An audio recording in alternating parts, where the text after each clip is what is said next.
I get a lot of stick from a lot of guitar players. Like, well, I've got reverb. You're a bass player. Like, what's going on? Little red box. He's like, oh, what's going on there? It's a little anonymous red box going on here. here. Don't press this or a bomb's going to go off or something. Oh, it's nice that you could do a lot with that, though, yeah.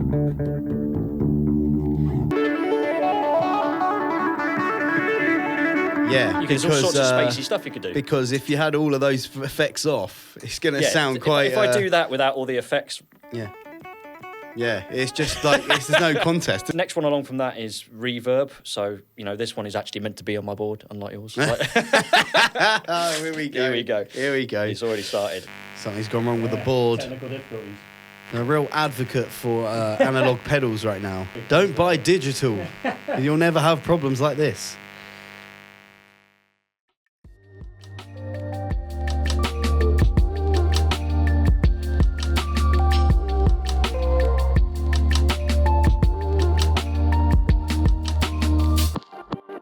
Hey guys, welcome to this first episode of the Play It By Ear podcast. I'm your host Tom Mucklow, and this is my musical partner in crime, Mr. Tim Bennett, to the right of me. Hey guys, how we doing? So, probably the viewers in the audience at home are probably thinking, who are these crazy guys who are in this these, room? Who are these two? Unknown entities. Yeah, exactly. So, we are musicians. Tim's a bass player, I'm a guitar player. I've been playing guitar for about 6 or 7 years now, I think. And yeah, Tim, you've been playing bass for quite a few years now, haven't you? 21 years, I think. Yeah. It's been quite a while, hasn't it? A lifetime. Yeah, and myself and Tim, we've been playing live on and off since 2019, I think now, isn't it? Yeah. So quite a long time. Quite a long time. But so we're thinking this podcast can hopefully be sort of a platform where we kind of bring other musicians in and we can interview lots of different musicians, to piano players, keyboard players, saxophone, any sort of instrument players. And we've met quite a few people throughout the years of playing live. So we thought it'd be a good opportunity to, bring them in and interview them and talk about their experiences with music theory, any funny stories that they might have with playing live. Everyone's got a funny story. Everyone's got a live story, haven't they? So, so today we're down at the Big Yellow Feet Productions, just out in here in Surrey. And thanks to Mark and the rest of the team for letting us come down and shoot this episode.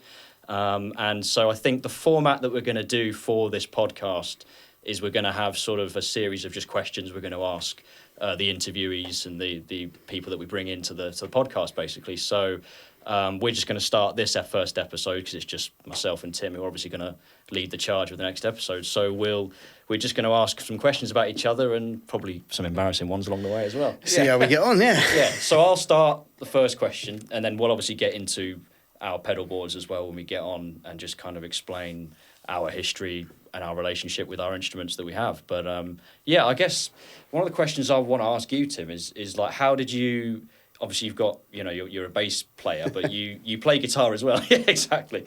But what was your first kind of like experience with music? Like what made you first get involved with it? My first musical experience, I was like 3 or 4, wow. I think. Yeah.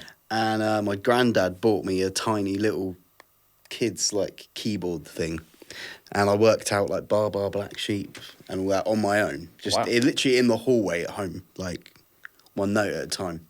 And then it broke, and my dad threw it away because he's not musical at all. And then that was kind of that. And then when I got to secondary school, my mates were playing guitar, so I thought, I want to play guitar. So I got guitar lessons. My dad bought me a guitar.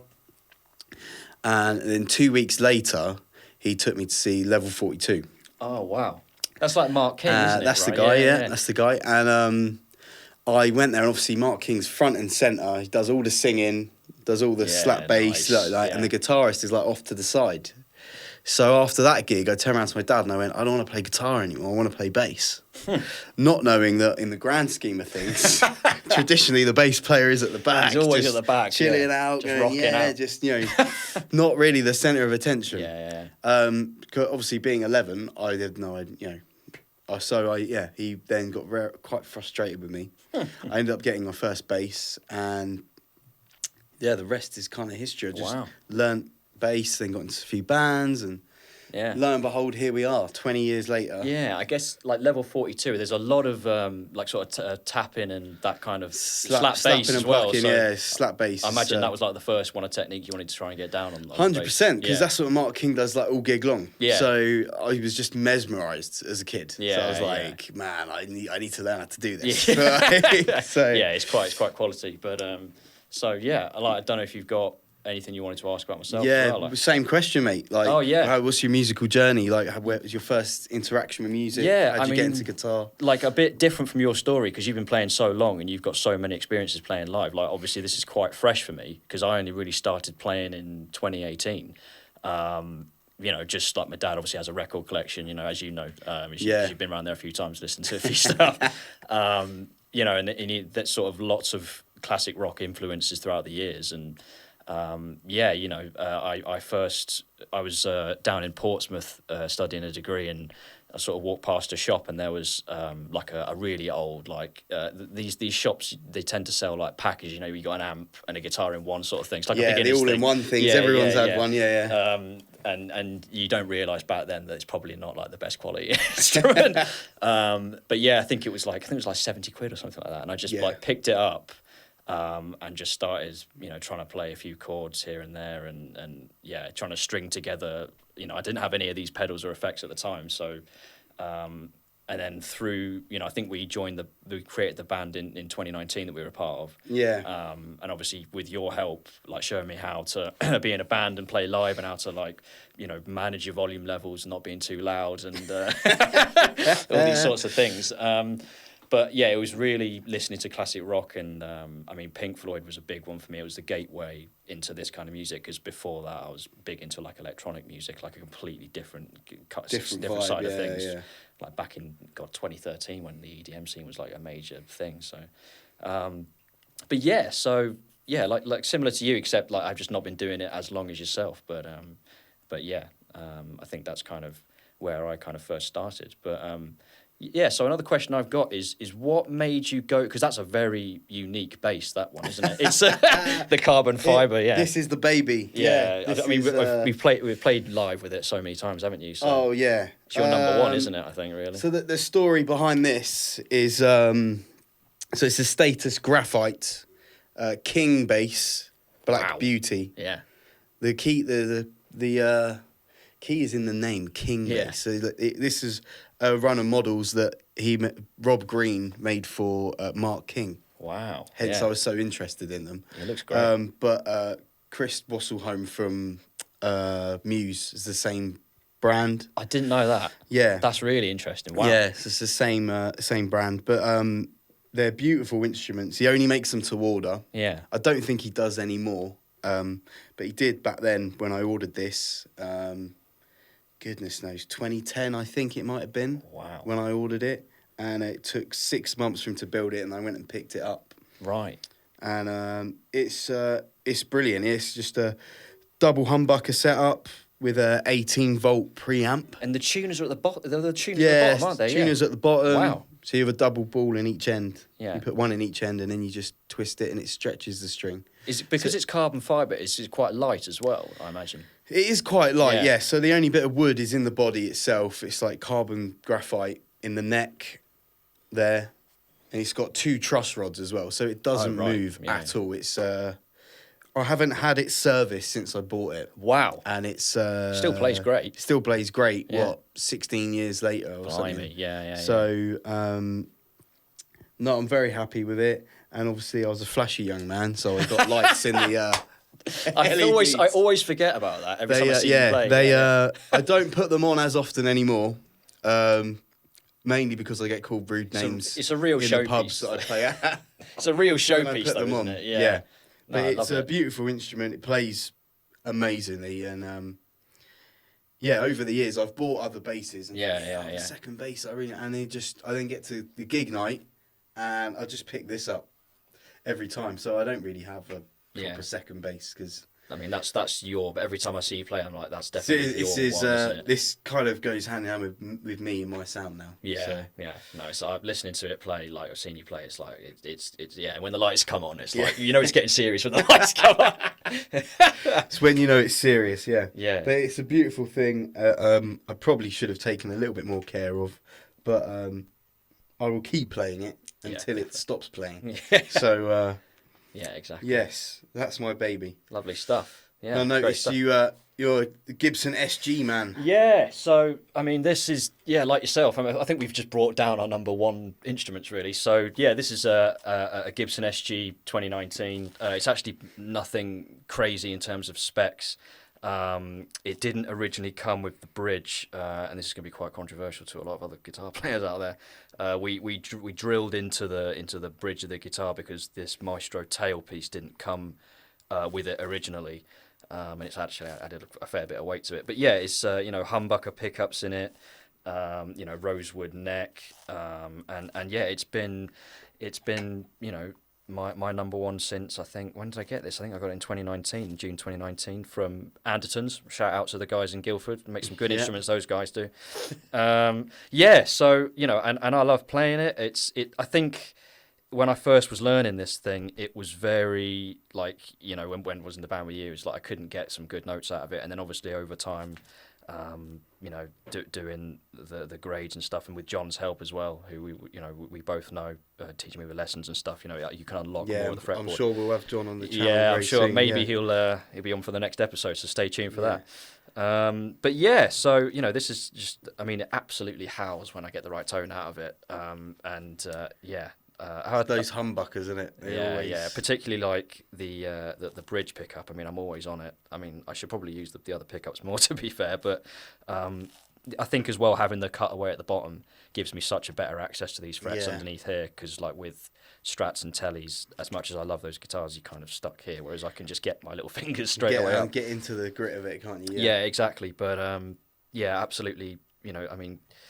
I've always kind of felt like SGs are kind of the underdogs, really. They don't get talked about as much as like Strats and stuff. Yeah, they're less popular than the Les Pauls, aren't they, really? Yeah. You see Les Pauls a lot. Exactly. Very rare for you to see somebody playing an SG. I mean, it really is kind of like known, I think, as kind of Which I've always found a bit weird, because they are lighter than Les Pauls. Yeah. Aren't they? Yeah. So, They are. I think the body as well is much thinner, because I don't know if you guys can see that.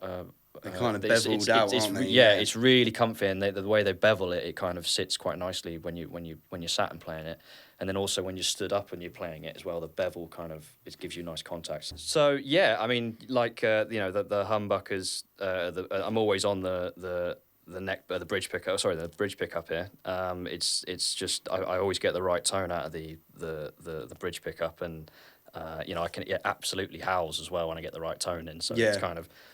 It's just it's been my number one for a while, but I have used others in the past, but this is, I mean, I always keep returning to this because this is the most comfortable thing I know to play, to be fair. So, but yeah, I mean, I guess now people are probably thinking from home, what are these pedals in front of us? Like, what's all this craziness we've got here? So I think we'll just walk through. Just quickly explain your board, mate, and then I'll go through mine, and then we'll take it from there. You want to go through mine first? Yeah, go through yours first and just explain for the good people at home.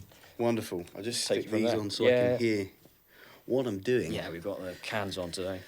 So, to go through it signal path-wise, I go into the Polytune, which is a great tuner. I can vouch for that, because we did a gig in Woking recently, didn't we? Yeah. That was in the blaring sun at Woking Football Club. And it was the only pedal I could actually see whether the lights were on it. Yeah, because I couldn't see not. mine. I was like, I couldn't tell whether they were on or not, because it was 3 o'clock in the afternoon. But the tuner I could see, it was really fantastic. I then go into the Cali 76 bass compressor, which is just a absolutely studio grade, amazing, brilliant compressor. A lot of reason why I got that is watching Ian Mott and Allison on Scott's Bass Lessons. Yeah. Those guys are so good, aren't they? Ian just knows what he's talking about. If you haven't seen him, I'm sure you have. Check out Scott's Bass Lessons, guys. Yeah, they do make some great content. But a lot of the stuff, my kind of like philosophy on tone and sound is come from watching Ian and what he talks about, and brilliant. And he just knows what he's talking about. I go from the compressor into polyphonic octave generator. Wow, sounds like an organ. Yeah, so you can get a dry input, you get an octave above and an octave below. Right. It's quite good for that, like Stevie Wonder, like. Oh yeah. A lot of like rock artists use it as well. Like as well. It depends what you want to use it for. Like, it really, you want to kind of get that organ kind of sound thing going on. You can do that. Then go into bass synth. I'm pretty sure. Which. Oh yeah. And it's just got a load of different presets on there. You can do all sorts of things. Speaking of Ian Martin Allison again, he helped make this pedal. It's one of the main reasons I bought it. What does that? What else can that guy not do? Like, I know, this guy's like God. It's just brilliant. Pedal wizard. Yeah, this is it. Then got my bass driver from Fender. Oh yeah. Gives it some real dirt, doesn't it? Yeah. That's it. Yeah. It just brings it a good kind of bit of grit in if you're doing that kind of really hard rock kind of song. The next pedal is a bit of a unruly child. The Brassmaster Fuzz from Behringer. You can't really tell now, but it's just, you can't really control what it does. Like, if you... It's one of those that... I guess you have to have the volume down on it a bit to control it. Yeah, you might mix that with the Fender driver. Oh yeah.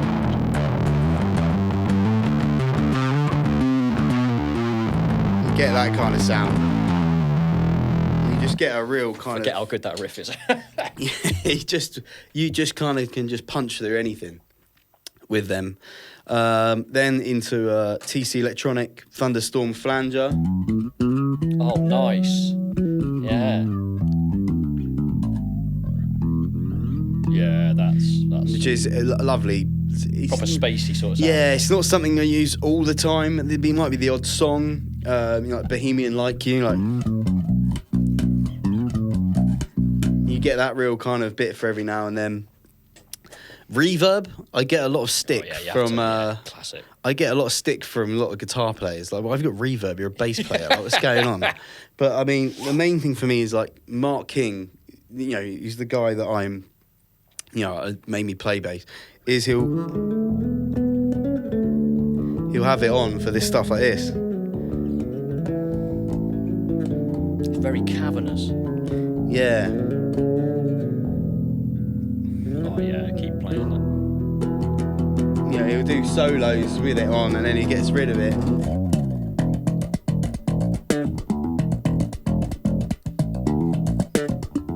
You know, that kind of thing. So it's more atmospheric thing every now and then. But I do get a lot of stick from different guitar players. Going like, what the heck is that doing on your board? You're a bass player. Yeah, what's going on, mate? That's funny. And then we got the bass clon from Electro Harmonics. Lovely chorus pedal. Again, it's just different sounds for different things. I guess when you combine the pedals, that's when you really start. Yeah, I mean, I use it for a couple of tunes in one of the bands that I've written. And,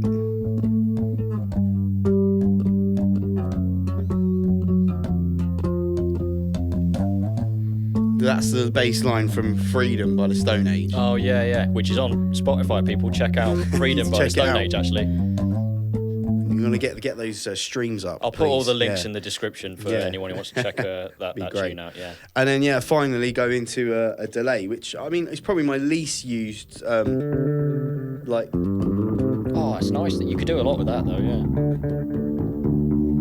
It's my least used kind of pedal, but I've got a lot of space in a song somewhere, or it's more probably if you're doing something in the studio. Yeah. And I think, right, we've got a bit of space in this song. Anything that I can add to this Yeah. that the guitar player hasn't. Yeah, exactly. I Yeah, mean, in some of the been able to bands, do. you know, like in HyperDrive, the band that we're at, which I'll put a link in the description for anyone who wants to check it out. I use it more in HyperDrive because there's Yeah. only the three of us, so it's just me, you, and the drummer. Yeah, because you know. your bass level is going to pierce like through the mix a bit That's more it. than it But would the in other another bands I'm group. in where there's two guitar players, it's Yeah. just kind of pointless trying to put the delay on because it just kind of muddies up the mix. Yeah. But that's my pedalboard really. Oh, it's great, It's, mate. Yeah. It's very compact as well, unlike Yes. mine, which is a bit of a nightmare. I used to have one like yours. So Yeah. I think you remember that from a few years ago, yeah. and it was just a mess.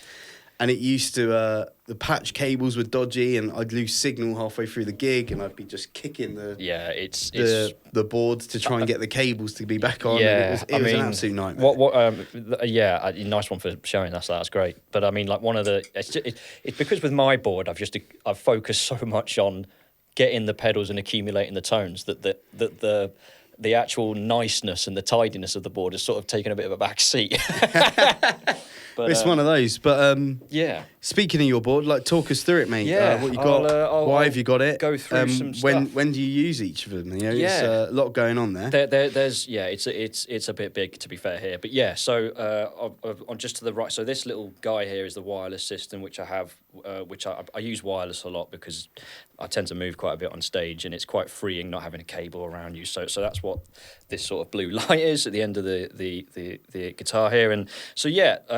Got a tuner in the same sense. It does the same thing that what Tim just described with his. So, you know, you can tune up because, you know, no one really wants to hear you tune when you're playing in a gig. Well, no. So you just, exactly, cancel the signal The out. tuning song, we like to call it. Yeah, so I'll just play a clean tone with you guys really quickly, and then I'll quickly walk through the board. So this is like no effects are on this. This is just completely dry, you know, volumes up and...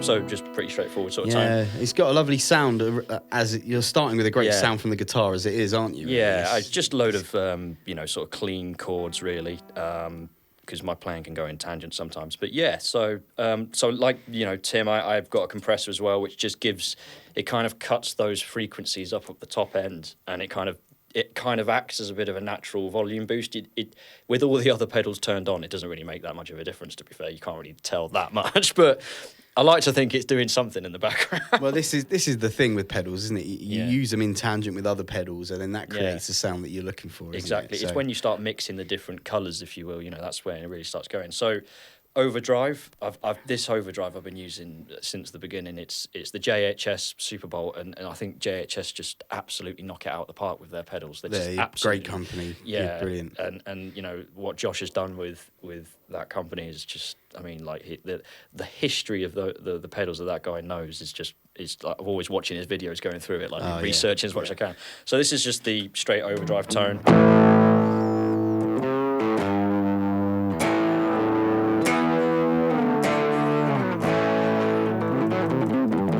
So it's quite gritty. I think he designed the circuit specifically to try and get that 70s kind of classic rock sound, which, you know, I like. So Yeah.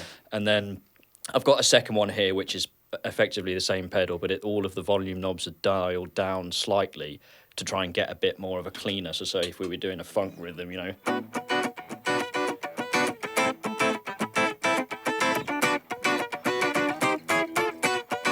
So that kind of gives me that tone. Whereas if I were to do that on the other one, it would sound proper rough.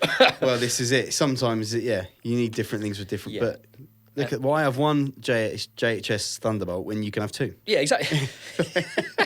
Bit unnecessary, but yeah, it's one of them where it's like... It works for you, mate. It works for you. Yeah, because there are some songs where it's easy to just click that second pedal in rather than having to, you know, bend down in mid-gig and try and twist the, you know, knobs. Yeah. It's just easy to go bang when you've got that clean tone. That's it. Yeah, and then the next one along, I'll just work my way through the top and then I'll go down from the bottom, which is not necessarily how the signal chain flows. But yeah, so this is just a delay pedal. It's the way I've got it configured is it's very short and snappy. So without it, it's just... I'll turn the overdrive off. So without, and then with... So there's ever so slightly snap on it. Just a little bit of delay. Yeah, exactly. And then the next one across is a chorus, and I use it on a few songs, like it was on like a couple of the Rush songs we played at the gig, and that gives you a... So I'll play it without. just gives it that little bit of brightness. Yeah, a little bit of sweetness to it. I combine that with a lot of pedals. Lots of people do, don't they? It's a very popular choice. It's I mean, chorus is classic. It's a must-have. The next one along is, I mean, a lot of these are just mini pedals, which, I mean, if you're a guitarist, you don't need to go with boutique stuff. Mini pedals nowadays are so good. Yeah, I remember when they first came out, and it was like, this is a gimmicky thing. Like, this isn't going to catch on. No. And you see all these bigger companies are now making these mini pedals. Yeah. And they're just fantastic. Oh, mate, they're. I mean, you can if you know your fretboard and you've got the finger strength and how to play, you can get the cheapest set of pedals and really get some good tones out of them. Oh yeah, you don't have to buy. I think the penultimate stuff, thing of it is like that Vailton. Is it the GP1? I can't remember what it's called. It's like a mini pedal from Vailton. It's like a multi effects thing. Oh wow. In a mini pedal. Ideal. Obviously, you use it with an app. Yeah. The fact they can fit that into such a small casing now is. I mean, we're in the golden age of pedals, as you know. It's like of music equipment. There's just so many the distractions. Options are almost daunting, aren't endless. So the next one along from the chorus is the tremolo, which I use it in certain songs to just give it a bit of flavour. So I think we. Like in what was it, the Greta Van Fleet song? I put it in the middle of it in the bridge, so it's kind of give it a bit of atmospheric. You combine that with the chorus.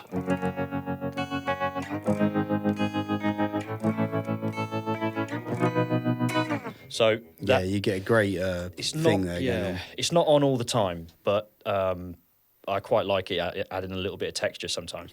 So that's that particular top rack. This is obviously this is one of the first pedals I ever got. It was Robert Keeley, who's a boutique pedal maker, and I mean he makes some crazy good pedals. Another great company. Unreal. I mean, this one is obviously it's called Dark Side, and he's trying to recreate those Pink Floyd tones, but the fuzz is. I mean, I used it on all of the Royal Blood stuff. We were covering it live and stuff.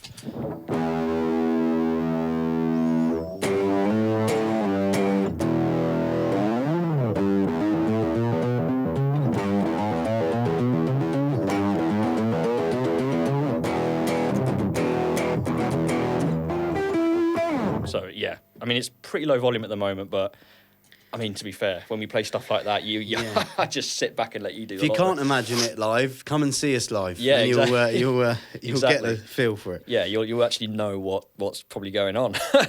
And then the next part of that board, it's kind of multifunctional. It's got a flanger and a rotary, and then kind of a uni vibe. And I've stuck it on the uni vibe because it gives me. When we've got particular sections. It's got like 3 options on the other side. Yeah, little 3. Same with the fuzz, but the fuzz one is more like Keeley do that with a lot of their pedals, don't they? It's very. They're really good. Options galore. It's brilliant. So I have that, and I've always got it on the Univibe at the moment.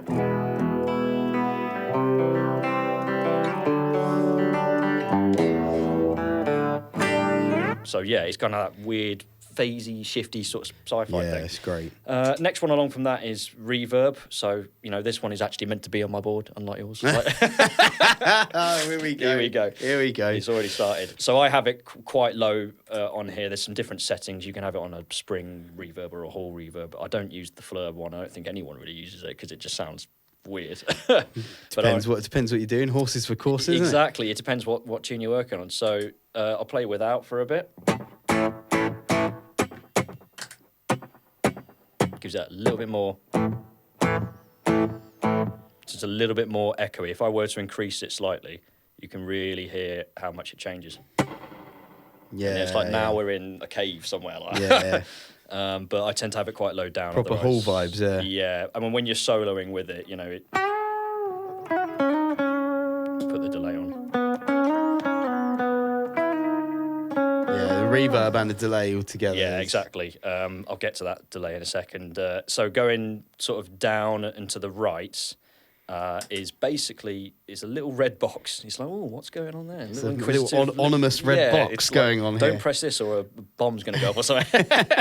So it links up to this overdrive pedal. It's basically a boost switch for any so it links to the Thunderbolt, yeah. It links to the Superbolt, and I can just, if we... It's meant better for soloing, so...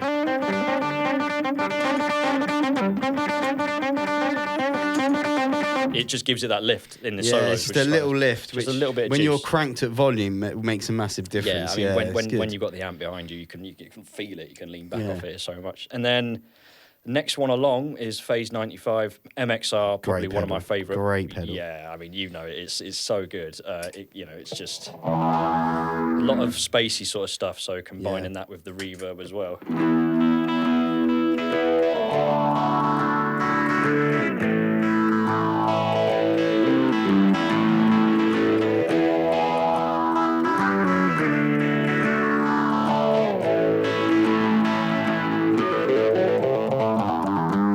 So I mean, I love it. I absolutely love that pedal. Yeah. Even and for lead play as well. I think Phase is a big favourite for a lot of people, though, isn't it? It's, I mean, obviously Van Halen used it and made it popular quite a bit. The Phase 90, I think he had. This is just like a mini version that they came out with a bit later on in the years. I think Tony used the exact same pedal. Does he? On Stone Age's new song, Come Alive. Check it out. Links in the description. Spotify, yeah, a little shameless plug there. Yeah. Next one to that one is basically my long delay. So for any, it does the same thing as this delay pedal does for all the non-guitarists, but except it's got the timing of it is a little bit different, which gives me a longer tail to the solos. So if I were to just be doing, let's just say like some lead soloing or something like that, if I just have the delay on its own, sounds good. Sounds okay, but then when you add the extra tail on it, it's got that extra little bit onto it. Little sustain at the end of it. And particularly when you go up to the high registers, you can really hear it there.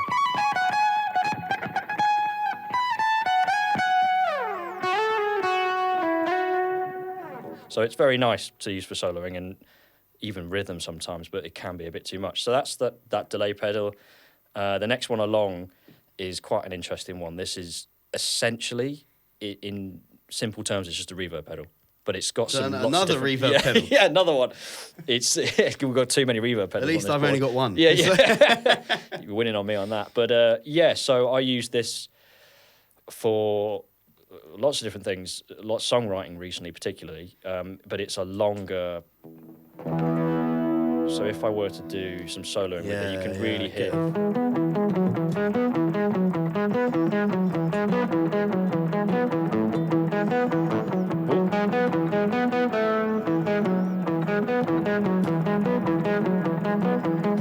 Yeah, so now you've got all the reverbs and the delays on. You get a real nice ambient.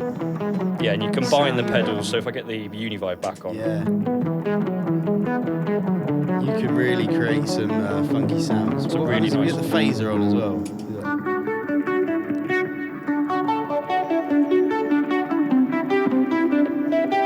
And this is the fun of pedals, isn't it? It's just so much crazy stuff you put can loads do. of different things on at once, and you can create a brand new sound. Yeah, I mean, that no one else has ever made. With just a couple of hits of these switches, you can go from a pretty bog standard normal guitar tone, and then to like you're in space. You put the pedals on. And that's how a lot of people do these sounds, isn't it? Yeah. They go, how do I get that sound for that song? Especially if you're in a cover band. Yeah.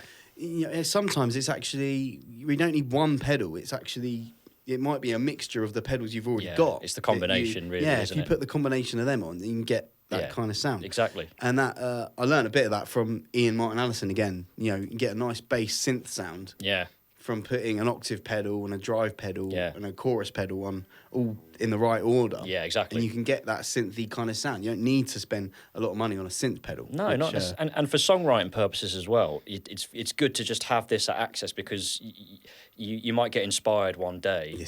I mean, I'm constantly inspired by the phaser, and it makes you do things on the fretboard that you would not necessarily have done with just that normal clean tone. Like all sorts of crazy. Yeah, there's all sorts of spacey stuff you could do. Because if you had all of those effects off, it's going to sound quite... If I do that without all the effects, everyone, it just... Well, if I turn them all off, it would just sound a bit kind of dry. I mean, certainly without the overdrive. Yeah. Yeah, it's just like... there's no contest, is there? I mean, it's just ridiculous, yeah. So that's the Mua. They actually do some really good cheap mini pedals. They're great.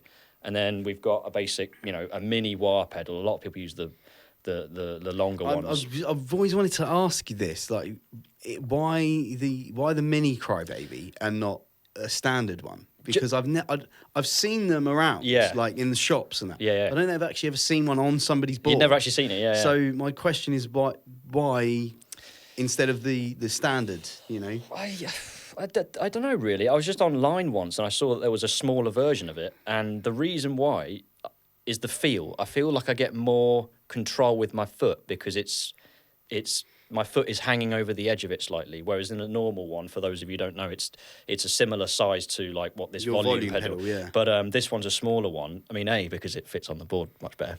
But I don't know really. It's because I feel like I get more action. Is it more of like the roll of the foot over it rather than like a I think as well when I click on a normal wire. I mean, a lot of it's personal preference. A lot of people will be probably thinking like, "What the hell are you doing with a mini? Like, why have you got a mini wire on it?" But, but it's just it's just comfortable for me to use. I suppose if you want to roll your foot kind of like up and down, it makes sense. But then if you rather than having like this mechanical stiff, up and down like a, because to activate this for some of the people who are listening in and watching, to activate this pedal you have to click it in. With the other pedals it's just you hit a switch and then that effect comes into play. But with this one you have to actually click it in. So I don't know if I've just clicked it in and then I'm gonna with my foot increase the pedal slightly and that'll make the sound effect that kind of is sort of self-explanatory.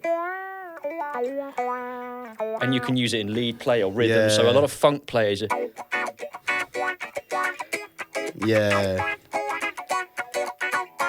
I mean, the wah pedal is a very popular thing. You've seen it in lots of different contexts, lots of different genres. It's one of those pedals where when you combine it with the other ones that we just went through, it really howls because you've got all of those other effects behind it. Think of people like Slash that use it a lot. There's lots of people out that just... I mean, this is a real Frankenstein of a board, this. It's you've had that one for quite a while, haven't you? Yeah. You built it up. I've been looking to get another one. Iterations, isn't it? To be honest, it needs a good. And one of the things I've got to do recently is take the pedals off and give it a sort out because it's a nightmare the cables behind it. And I'm sure a lot of people out there will agree with you that their board is probably in a similar state.